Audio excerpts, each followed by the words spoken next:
নমস্কার। পত্রিকা থেকে কবিতা পাঠ এই পর্বে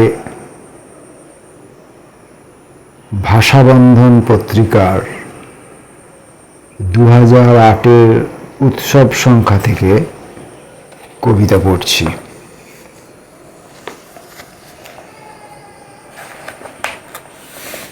প্রথম কবিতার নাম জল আদালত। কবির নাম অলোক রঞ্জন দাশগুপ্ত। সফরই যেমন বুকে ভরে রাখে বিদ্যুৎ, টেনে জেলে ধরে আমরা তিন সানাত ধরি মৌরলা মাছ। সেই অপরাধে লঞ্চের এক কোণে আমরা এখন গ্রেপ্তার তিনজনে, ক্যাপ্টেন কোন কি এক ভরদ্বাজ। জল আদালতে টেবিল টেনিস খেলে আপাতত অবসন্ন আছেন, তাই বিচার স্থগিত আজ। ভালো লেগে গেল মৃদু ওই ছিনতাই আইনের পরিবেশে, ভাবলাম তবে মানুষের চিন্তাই দিগন্তে গিয়ে মেশে। জলসীমান্ত ছুঁয়ে দিয়ে টের পাই রেখেছি হাত বিদেশে। তবু সেই হাতে রাগী মৃগেলের ঘাই ঝাপট দিতেই টেনি নিভিয়ে আমায় দায়ী আর আততাই সাজিয়ে স্বদেশ প্রেমী। বনে গিয়ে দেখি শ্রীলঙ্কা ভাগ করে কাপ্তেন কালনেমি।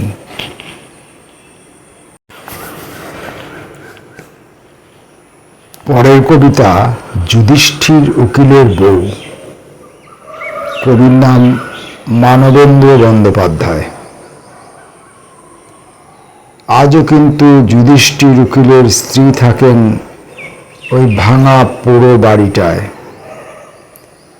এখন আদৌ তার মনেও পড়ে না দারুণ জবরদস্ত ডাকসাইডে উকিল কখনো, উকিল অর্থাৎ তার পতিদেব, মক্কেলের ভালো নাকি সর্বনাশ করেই তার মামলা সামলাতেন। মামলা মানে নিজের পকেট আর কি, সামলার তলায় যা থাকে। আদালতে কি করবেন, বাড়িতে কখনো তার মোহরা দিতেন কিনা, অর্থাৎ কেমন করে সওয়াল জবাব সব গলার আওয়াজে কত শত তেরা বেঁকা কেরামতি করে দেখাবে, তা তিনি আগে থেকে বাড়িতেই রীতিমতো রেওয়াজ তদ্বির করে রাখতেন কিনা। আজ এই মধ্যরাতে সাধ্বী এই স্ত্রীর কিন্তু আদেপেই মনে পড়ে না যুধিষ্ঠির কিছু যদি রেওয়াজ করার ছলে বলেও থাকেন। তার ওই আপিস ঘরটায় তিনি কিন্তু কান পেতে কোনো দিনও তার ওম হ্রিং সাহা ঢক্কানাদ রং ঢং শোনেননি কিছু।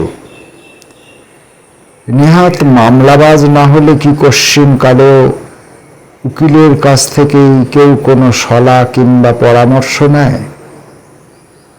বাদী ফরিয়াদি এই যুযুধান দুপক্ষের মাঝে কাকে যে শতেক ঘাটে জল খাইয়ে নাজেহাল করে দিতে হবে সে জানে উকিল, তার সাগরেদ মুহুরি কিংবা যার পুরো কপালটা ফাটা। তিনি তো মোটেই কোনো বেচারা হাকিম নন, তিনি তার বিয়ে করা বউ, তিনি নন ঘায়েল মক্কেলও। উকিলের সব কথা কান খাড়া করে তিনি মিছিমিছি শুনবেন কেন? সওয়াল জবাব সব শুনবে বলে হাকিম তনখাও পায় প্রতি মাসে, এবং মক্কেল তার উকিলকে দক্ষিণা বাবদ গাদা গাদা টাকা পয়সা দেয় বলে সওয়াল জবাব সব কোন চোরা গলি ধরে চলে যাচ্ছে উৎকর্ণ শোনে। নিজের আক্কেল নিয়ে মক্কেলের মাঝে মাঝে সন্দেহ হয়, কোন মতিভ্রম তাকে যুধিষ্ঠির উকিলের খপ্পরে পড়ালো। যুধিষ্ঠির উকিলের সাধ্বী পত্নী সারাক্ষণই সিঙ্গারের সেলাইয়ের কলে নিজের কপালটাকে আজকাল অবিশ্রাম তাপ্পি মেরে সেলাই করেন। যেহেতু এখন তিনি প্রশ্নাতীত জেনে গিয়েছেন, যুধিষ্ঠির উকিলের উপপত্নী দুহাতে ওড়ায় টাকা শত শত, দিব্যি থাকে পেনেটির চমৎকার বাগান বাড়িতে দাস দাসী পরিবৃতা হয়ে। একদা অবশ্য সেই উপপত্নী ছিল হারাধন মক্কেলেরই শয্যার সঙ্গিনী। যুধিষ্ঠির উকিলের কারসাজি যাকে জেলে গিয়ে ঘানি টানতে বাধ্য করেছিল। পরবর্তী কবিতা মধ্যবর্তিনী, কবি তরুণ সান্যাল। রহস্যবর্তিনী বালিকা রবি ঠাকুরের গল্পে দুজনার মধ্যে শুয়ে আছে। যাই যাই করে রোদ পা আছড়ায়, ঝাঁকড়া মাথা এখনো তাল গাছে। আমাদের বাড়িঘর বিশদ ঝড় হাতিশুরায় টাইফুনে উড়ায়। রেডিওয় সতর্কতা ঠিক শুনিনি, বৃষ্টি রোদ এক নাগারেই ভেজায় পোড়ায়। কে একজন সামাল দিতে ভূত ট্রলারে হালে বসেছে, গামছা ঢাকা মুখ। অবশ্য উসখুস ঢেউ মাল্লাদের ফুসমন্তর দেয়, ঝাঁকানি দরিয়ায় উঠুক। তখনই তো টানা আঁচল উদলা হাওয়া সওয়ারিরাও বেড়াল চোখে দেখে। বাহ, বিনা টিকিটে পাওনা টান টান বিজ্ঞাপন, টিভি খ্যাপলা জাল টানে অনেকে। এই নদী কামটে ভর্তি, কুমিরে গা গত্তি খায়, হলদিতেও লাশ ভাসানো যায়। রসুই কাণ্ডে বঙ্গদেশ রাই সর্ষের ন্যানো পাতুরি কেমন ইঙ্গুদি তেলে খায় ভাজা পোড়ায়। দেশটা বেশ, দেশ তো দেশ, ঢেউ তোলা ডায়মন্ড কাটা খাগড়াই রেখাবে। কলা পাতায় অগ্রর ভাত, ভাব ভাব কদম হয়ে ভাব মিশিয়ে ভাবে। খেতে বসেছ জব্বর ডাবা, জগন্নাথ বাটিতে দিয়েছে পায়েস লাচ্ছাকি।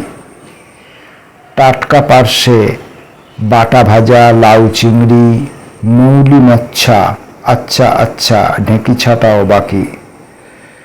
মেহমান তো ঘর জামাই, দস্তুরখানার পাশে চিলিমচিটি ছিল সেই ইনাম। ভুলে যেও না মুকুট মার্কা অ্যালুমিনি কানা, উঁচু শানকি মাটিপন দিচ্ছ দাম।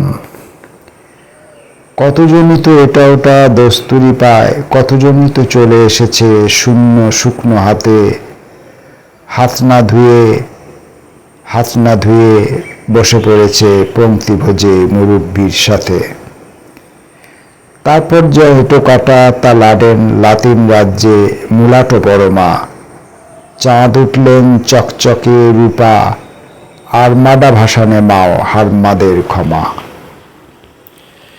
খুন খুন রাস্তায় বাসে বায়োস্কোপ হলে হাটেগঞ্জে করিডোরে, ওসব তো হয়েই থাকে। পানি পান্তা রীতি বাগিস ধোপদুরস্ত জানাচ্ছে সদরে। উনি কতই জাতিনিষ্ঠ, পৃষ্ঠব্রণ মরিচঝাঁপি বানতলা দিলেন বাঁশগাড়ি। রাস্তায় বস্তানি গৌরী গেরুয়া আনন্দী নাকি তাণ্ডবে দেখান বাড়াবাড়ি। দেশ তো দেশ, ঝাঁটা দেখারে মর্জিনা, আবদাল্লা দেখারে এত্তাই জঞ্জাল। মধ্যবর্তিনীটি সেই বালিকাও মরে না, গুনছে দিন গুনছে, রাত কার এসেছে কাল।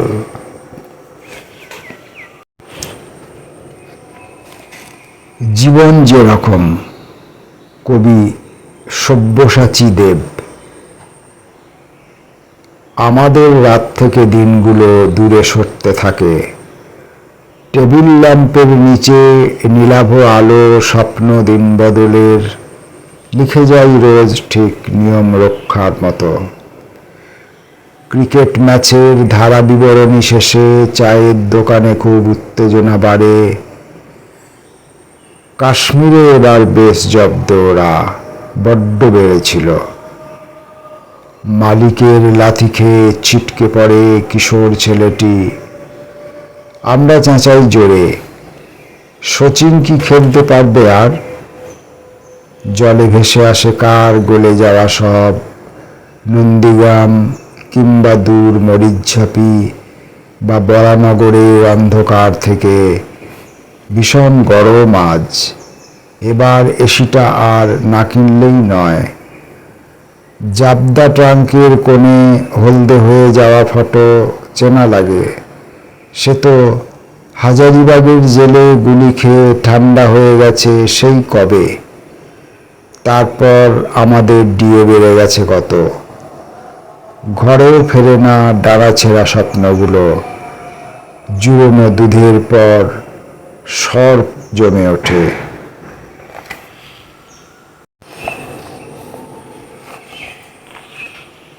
চলো যাই চলো যাই। দেবী রায়। আর যে সত্য কথা লেখা যায় না, মেলে ধরি মুখের পরে দিশি আয়না। বিবর্ণ জ্যোৎস্নায় ভাসে কার মুখ। গভীর রাত, এ ঋতু কি হেমন্তের না শীতের? ওই লক্ষ্মী প্যাঁচার গলার আওয়াজ পাইটের। উড়ে যায় এক ঝাঁক টিয়া না চন্দনা। চলো যাই চলো যাই, তোমাকে আমাকে ডেকে যায়। ওই অদূরে হুল্লোড়ে মাতে শেয়াল। আজকের মতো শেষ কবিতা। অনিবার আত্মদানের স্বভাবে। কবি শুভ বসু। মাটিকে ঔরস দিতে পুরুষালী মেঘ নিত্য আকাশের একোণ নকোণ চষে ফেলে। তার সে শ্রমের কোনো সার্থকতা এনে দিতে কোন আয়োজন, কোন দেশে কোন জনগোষ্ঠীর নাছোড় জিম্মায়? এই জিজ্ঞাসার চাপে আমাদের দিনগুলি নিরন্তর মথিত হওয়ার কষ্ট বরণ করেছে। তা কি নিরর্থক প্রবীণ আর প্রাজ্ঞের বিষয়ে? ঝরে ঝরে ঝরে যায় বাড়িধারা নিরন্তর আত্মদানের স্বভাবে। তারও পেছনে আছে দর্শন, জিজ্ঞাসা নাকি দায়? নাকি শুধু নিরন্তর আত্মদানের স্বভাবে সে যায় প্রান্তর ধুয়ে, গগন প্রাঙ্গণ ধুয়ে কেবল নিঃশেষে? সমুদ্রের বিশাল বিপুল সেই পরিণাম ক্ষেত্রটিতে নিজেকে সম্পূর্ণ করে বিলীন করবে অভিযানে। এসবের মাঝখানে আমরা হঠাৎ আজও গাঢ় কণ্ঠে গেয়ে উঠি, দেখো দেখো শুকতারা আঁখি মেলি চায়। তার সে চাওয়ায় থাকে নাকি তমসার হামুখের বিশাল বেদন চেতনতা? গাঢ় এক শ্মশান বৈরাগ্য নিয়ে আমাদের অনিচ্ছুক যাত্রা শুরু হলে নির্মাণের পূর্বাপর আলো অন্ধকারের কবিতা আমাদের চেতনায় শুদ্ধ ধৈবতের ছবি আঁকে।